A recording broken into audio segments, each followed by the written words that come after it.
Les économistes se sont encore trompés. L'indice des prix au mois de mai n'a augmenté que de 0,2% et on estime qu'on est sur une pente annuelle de 3%.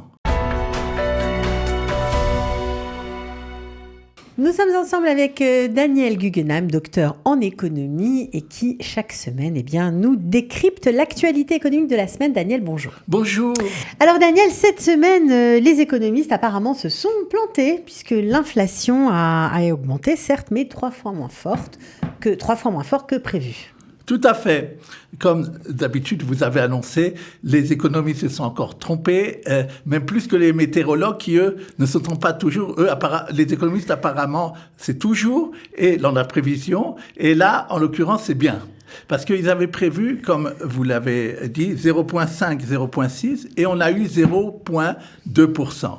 D'abord, ça veut dire également que, point de vue de ce qui s'est passé les 12 derniers mois, on est de nouveau au-dessous de 5%, on est à 4,6, alors que le mois d'avant, on était à 5,3, donc c'est quelque chose de très bien pour Israël. Et on prévoit d'ailleurs que les prochains indices, enfin, si les économistes ne se trompent pas, seront également modérés et qu'on arrivera à l'objectif du gouvernement dans les 12 prochains mois, qui est autour de 3%. Certains même parlent de 2,7%. Ils disent que ça dépend aussi, bien sûr, de la valeur du shekel. Alors, il faut croire que les économistes n'ont pas pris en compte la baisse du shekel ? Non, justement, les économistes avaient pensé que comme le shekel avait beaucoup baissé en mai par rapport au dollar, il y aurait eu des coûts très importants sur l'importation et des produits qui rentrent dans l'indice. Mais des fois, ce qui se passe, c'est que c'est pas immédiatement répercuté, qu'ils avaient des marges avant et que ceux qui ont vendu aux consommateurs avaient des marges qui leur permettaient pour quelque temps de supporter cette augmentation. On sait en économie que, et d'un côté et de l'autre, des fois, c'est pas immédiatement répercuté. Une deuxième chose qui explique leur erreur, c'est le fait que si vous avez écouté les informations, vous voyez au mois de mai, chaque jour, celui-là, il va augmenter les prix des pâtes, celui-là, il va augmenter les prix de ça, etc. Alors, on a comme une impression que tout va augmenter. C'est une atmosphère, et elle est d'ailleurs pas bien. Je veux dire, c'est quelque chose de délétère, je crois que c'est le mot. Ça met les gens angoisse, c'est pas bien. De sans arrêt, la presse aime faire ça. Mais il y a des choses qui augmentent, il y a des produits qui augmentent. Oui, mais ce que la statistique, c'est ça qui joue, c'est ce que l'indice statistique dit. Et il dit qu'en fait, parce qu'il y a eu Shavuot en particulier, après on a compris qu'il y a eu des promotions très importantes de la part des super ou des différentes enseignes commerciales, et que à cause de ça, donc l'inflation a été plus modérée que prévu. Maintenant, le sujet... Même les fruits ont augmenté. Les fruits ont augmenté effectivement de 11%. Les fruits d'été, c'est-à-dire les fruits frais, c'est évident puisqu'ils arrivent. On va voir la contrepartie d'ailleurs, sûrement au mois de juin, où ils vont baisser de façon très sensible. Les gens voient quand ils font leurs courses. Les prix des légumes d'ailleurs ont baissé de 3%. Ce qui est important de noter également dans les prix, c'est les prix à la production qui, eux, ont baissé de 0,8%. C'est important parce que les économistes disent que c'est l'inflation sous-jacente. Donc, ça veut dire qu'il n'y a pas d'inflation sous-jacente qui ferait que les entreprises vont augmenter très fort leurs produits, le prix de leurs produits. Plutôt une bonne nouvelle. Ça, c'est une bonne nouvelle. Maintenant, le point dont nous parlons, je crois, presque à chaque chronique. Et c'est important, ça nous concerne à tous, l'immobilier. C'est l'immobilier. Oui. Alors, l'immobilier, il a baissé de 0,2%. Encore une fois, c'est un indice qui concerne également les ventes de maisons neuves, les secondes mains, mais également, il faut dire une chose, c'est que ce n'est pas ce qui s'est passé en mai. Les statistiques voient ce qui s'est passé en mars-avril. Il y a toujours un délai de retard et ça veut dire qu'on est toujours sur un marché baissier, que, vu ce qui se passe sur le marché de l'immobilier, ça risque encore de encore baisser dans le prochain mois, que également, c'est important, l'indice qu'on appelle de la production, du coût de la production pour les appartements neufs, pour les gens qui doivent payer à terme leur appartement, ça a baissé de 0,1%. Donc c'est une bonne nouvelle pour eux. Et par contre, ce qui est toujours le problème, c'est le problème de location, qui même a augmenté de 9% pour des gens qui n'avaient jamais loué et qui ont allé dans un appartement. C'est un nouveau locataire, comme on dirait. Les propriétaires, dans ces cas-là, augmentent de 9%, ce qui est très, très important. Et là, disons là-dessus, ce qui est la plus mauvaise nouvelle au niveau de l'immobilier, je pense, c'est le fait que, maintenant les chiffres sont sortis, il y a une baisse de 25% par rapport à l'année dernière de nouvelles constructions. Et ça, c'est problématique parce que ça veut dire qu'on a moins de stock de maisons en préparation lorsque les taux d'intérêt vont baisser, parce c'est évident que la raison principale pour laquelle on le dit, il y a plus de transactions, on en parle très très souvent ici, c'est parce que les taux sont très chers et ils vont, d'ailleurs, ce que je veux dire, c'est que vu l'indice, en mois de juillet, la Banque d'Israël, tout le monde dit ne va pas augmenter. D'ailleurs, elle ne le ferait pas parce que la Fed ne l'a pas fait, mais elle n'a aucune raison de le faire. Et que moi, c'est une prévision, vous pouvez m'enregistrer, je ne vais pas me tromper, je pense, à moins d'un événement qu'on ne connaît pas, que c'est où on est au pic, que de toute façon, le directeur de la Banque d'Israël va partir dans les prochains mois et qu'il y aura, à mon avis, un nouveau directeur qui va mettre de l'ordre dans tout ça. Qui fera plus comme ce que le nouveau gouvernement veut faire. Et donc, bon, voilà. Alors, ça aussi, on l'attend avec impatience. On passe à un autre sujet, c'est vraiment le branle-bas de combat dans les banques israéliennes. Le directeur de la Banque d'Israël a convoqué tous les autres directeurs de banques, de tous les établissements. Voilà. Que s'est-il passé cette semaine, Daniel ? C'était tellement important d'ailleurs, pour l'anecdote, comme vous avez bien insisté, non seulement il a dit que je veux tout le monde, il a dit s'il y a un PDG de la banque qui ne peut pas venir, je veux à sa place le président du directoire. Ça veut dire vraiment que pour lui, il voulait leur montrer que et vous êtes obligé de venir. Maintenant, qu'est-ce qu'il leur a dit la chose suivante ? Sachez, j'ai des études qui prouvent que pour les crédits, vous avez profité d'augmentation des taux que je fais pour augmenter les taux, mais vous avez fait même 125%. Et pour les bénéfices. D'écart, ça veut dire, non seulement vous avez pris tout ce que je faisais comme augmentation à chaque fois, mais en plus, vous avez pris 25% en plus de marge. Et d'un autre côté, pour les dépôts, d'après les études que j'ai vues, vous avez donné, c'est vrai, mais pas tout, que 75%. Donc, c'est problématique. C'est-à-dire que pour les comptes sur lesquels les gens mettaient de l'argent, le directeur de la Banque d'Israël a estimé que ce n'était pas assez rémunéré. Voilà. Alors, tout à fait. Et il leur a dit la chose suivante. Moi, ça fait que j'ai des pressions et politiques et de la presse générale et de ce qu'on appelle l'opinion publique qui me demandent d'intervenir. Ils sont prêts même à faire une loi qui dit que la Banque d'Israël pourra, de façon réglementaire, vous obliger à donner des taux d'intérêt plus importants aux épargnants. Et je ne veux pas en venir là. Et donc, ce que je veux, c'est je veux deux choses différentes. D'abord, il y a 500 milliards de shekels maintenant qui sont dans les comptes courants.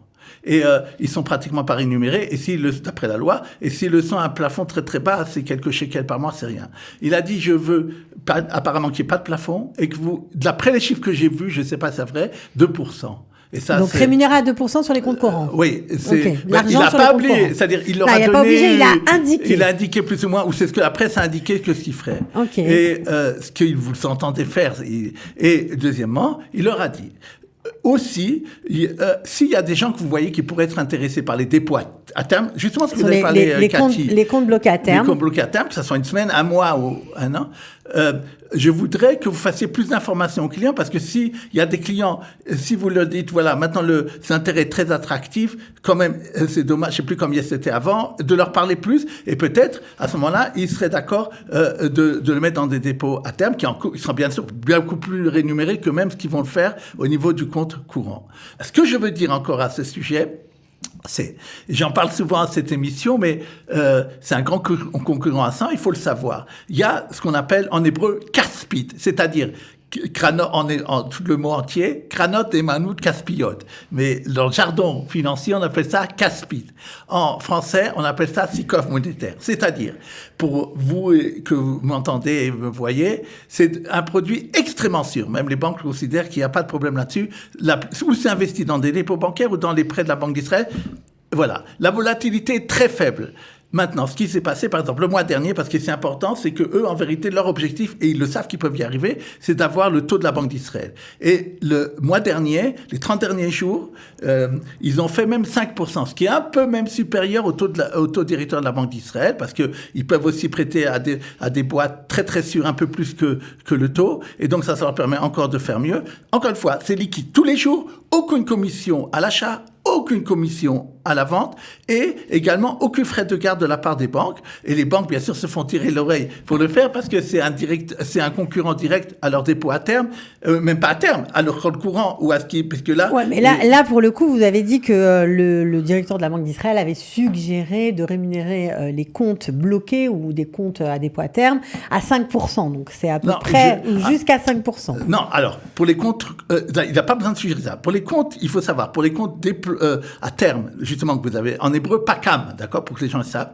Si quelqu'un maintenant, c'est vrai, bloque 1 an son argent, il peut aller jusqu'à 5%, tout dépend de la somme, etc. Mais il faut le savoir que à la source, il sera imposé de 15%. Dans le cas du CASPIT, jusqu'à maintenant, c'est parce que l'impôt sur la plus-value, elle n'est que sur le bénéfice réel après inflation. Donc c'est beaucoup plus intéressant. À l'heure actuelle, où il y a une inflation très importante et où les CASPIT sont plus en dessous ou équivalent à l'inflation, alors on paye pas, c'est liquide tous les jours et on gagne mieux qu'un dépôt à terme, même à 1 an. Alors donc, pour l'instant, c'est mieux que ça. Maintenant, chacun fait ce qu'il veut, suivant ses besoins. Bien sûr. Bon, je pense que ces informations vont être utiles à de nombreuses personnes qui nous suivent. On va continuer avec une nouvelle un peu triste. Enfin, bon, ça dépend pour qui, mais disons que pour ceux qui connaissent la compagnie Uber, ben voilà, je vous informe que Uber quitte Israël. Que s'est-il passé, Daniel? Est-ce que la corporation des taxis israéliens a donné de la voix? Et c'est pour ça que Uber s'en va? C'est ça la raison? Tout à fait. Effectivement, à la fin de cette semaine, la semaine dernière, Uber a annoncé aux 6 000 taxis qui travaillent avec lui qu'à la fin de cette semaine, il n'y aura plus de taxis Uber, c'est-à-dire ils renvoient tout leur gens et les gens des taxis qui travaillent avec lui n'auront plus de contrat par Uber. Ça représente combien de taxis en Israël? Ils avaient donc 6 000 taxis sur ce qu'on explique un parc général de taxis de 20 000. Lorsque Uber est venu en 2014, son but n'était pas seulement de faire des taxis normaux. D'ailleurs, ils ont fait beaucoup de pubs à l'étranger pour attirer les touristes. Et c'est surtout des touristes qui prenaient les taxis Uber. Je suppose que beaucoup de gens ici n'ont pas vu de taxis Uber parce que c'était pas tellement les Israéliens qui les prenaient. Mais leur but, c'était de faire ce qu'on appelle UberX, c'est-à-dire de permettre à des gens qui ne sont pas taxis de métier, qui n'ont pas besoin d'acheter une licence de taxi, de occasionnellement, après une toute petite formation et un accord avec Uber, de faire des courses rémunérées. Donc, avec leur voiture personnelle. Oui. Moi, je sais que quand je fais de l'autostop à quelqu'un, je lui demande qu'il me bénisse ou un Dvar Torah. Mais là, Uber, il était même prêt à donner de l'argent. Okay. Et donc, à ce que les gens gagnent de l'argent là-dessus. Bon, c'était un projet, somme toute, intéressant. C'était un projet intéressant. Ça aurait permis aussi aux Israéliens d'arrondir leur fin de mois. Oui, mais vous avez, comme vous l'avez dit, la corporation, elle a un grand lobby en Israël de la corporation de ce taxi. Elle a empêché la loi de se développer. Et donc, ils ont compris que jamais ça arriverait. Et comme ils étaient que le 3e, parce que les gens savent ici, il y a Get, je pense que les gens connaissent Get. Get Taxi, oui. Ouais, et il y a Go. Et eux, ils étaient les 3e. Et eux, leur politique, c'est de ne rester que dans un endroit où ils sont les premiers et où une part de marché très importante, ce qui n'a pas été le cas.